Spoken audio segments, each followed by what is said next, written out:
দক্ষিণ কোরিয়ায় দক্ষিণাঞ্চলে ওয়ান আন্তর্জাতিক বিমানবন্দরে অবতরণের সময় রানওয়েতে যাত্রীবাহী একটি উড়োজাহাজ বিধ্বস্ত হয়েছে। এই ঘটনায় নিহত মানুষের সংখ্যা বেড়ে 85-তে পৌঁছেছে। আজ রোববার ভোরে এ দুর্ঘটনা ঘটে। দক্ষিণ কোরিয়ার জাতীয় অগ্নি নির্বাপক সংস্থার বরাতে রয়টার্স এ খবর জানিয়েছেন। অগ্নি নির্বাপক সংস্থা এক বিবৃতিতে বলেছেন, এ পর্যন্ত 2 জনকে জীবিত উদ্ধার করা হয়েছে, 85 জন নিহত হয়েছেন। দুর্ঘটনার সময় জেজু এয়ারের উড়োজাহাজটিতে 175 জন যাত্রী ও 6 জন ক্রু ছিলেন।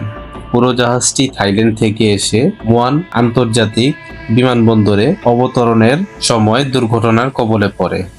প্রাথমিকভাবে 2 জনকে জীবিত উদ্ধারের খবর দিয়েছে দেশটির সংবাদ সংস্থা ইয়ানহাপো। উদ্ধার কার্যক্রম চলছে। হতাহত মানুষের সংখ্যা আরো বেড়ে দাঁড়াতে পারে বলে আশঙ্কা রয়েছে। বিমানবন্দরের এক কর্মকর্তা রয়টার্সকে বলেন, বিধ্বস্ত উড়োজাহাজটির পেছনের অংশে উদ্ধার কাজ করে যাচ্ছে কর্তৃপক্ষ।